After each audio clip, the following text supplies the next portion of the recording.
Ulan siya pa kasi no? Ulan dito. China. Gusto nga ikot muna? Sige. Kasi dito yun.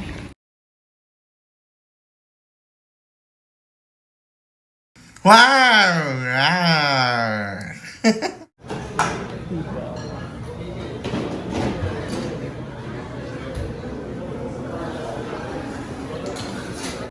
Hi! Welcome back to another day, another slay! So, andito tayo sa harap ng pugon. Yes, literal na harap ng mga nagluluto ng pizza, nakakaloka.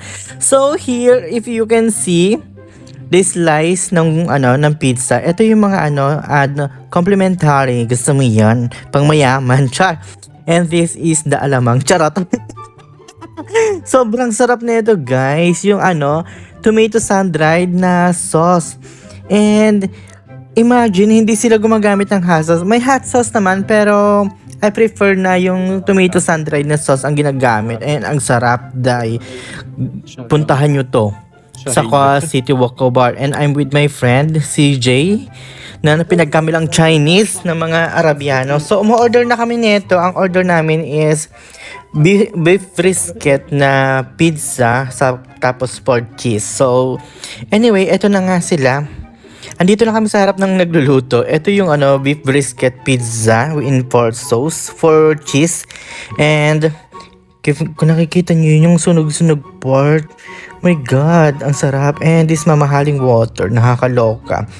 Kasama niya yan sa foods na orderin mo, pero hindi ko sure kung pwedeng bilhin ng nakahiwalay. And lasagna, pork cheese, ang sarap, nakakaloka. So, medyo matagal yung may gwapo. Charot. Medyo matagal yung order, pero worth it naman kasi sobrang dami ng tao. As in, puno hanggang labas. Tapos may waiting area pa. And kung hindi ka nagpa-reserve, hindi ka priority. Tapos kung gusto mong makaupo agad, magsabi ka dun sa sa receptionist na pwedeng magpa-reserve kung may aalis na. And ang sarap nung pizza, guys. Hindi siya kakaibang pizza, basta subukan nyo. 5/5 and pasta. 4 cheese kasi itong cheese na pasta. 4 cheese. And sobrang sarap, guys. Ibang-iba sa lasagna ng Pilipinas, punyeta. And sinubukan ko yung may sun-dried na lasagna.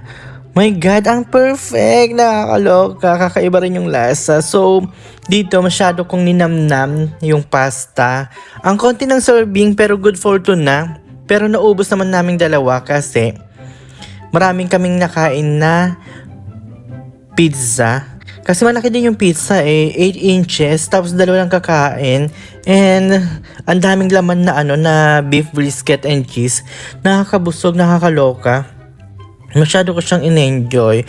Kung pupunta kayo dito, siguraduhin yung gutom kayo and makakapaghintay kayo ng serving kasi napakatagal nga.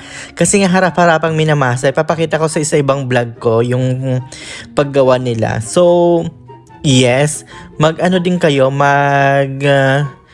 yung humanap ng pasyensya. Kasi napakadaming tao, nakakaloka. Ang tagal ng order and understaff yata sila. Ilan lang yung bakers nila? Isa lang.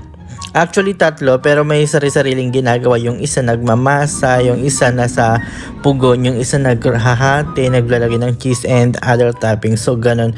Oh my God! Ito yung crush namin. Chak! Paano yung kilig, be? Hindi ko alam kung anong lahi siya, pero ang gwapo niya. Hindi siya matangkad, hindi siya masungit, and hindi siya malaki ang katawan. Pero sakto lang, mas maliit siya sa amin. Pero, kilig-kilig pa yun si bakla eh.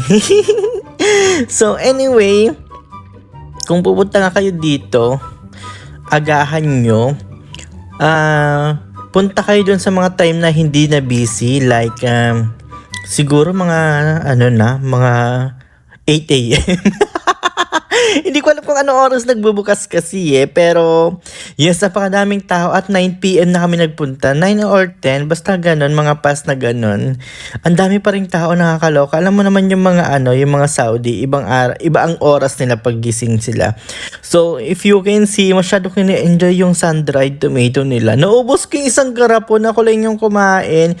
Yung kasama ko hindi nag-sun-dried tomato. Bilang fan ako ng sun-dried tomato ha.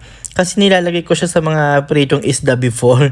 Hindi ko yata mga na-vlog yun. So yes, naglalagay ako ng sun-dried tomato sa mga isda. And sobrang sarap. So ito siya. Biniro namin magpa-picture. Sabi mo mag-picture tayo. And pumayag siya. Akala namin ayaw niya kasi busy sila.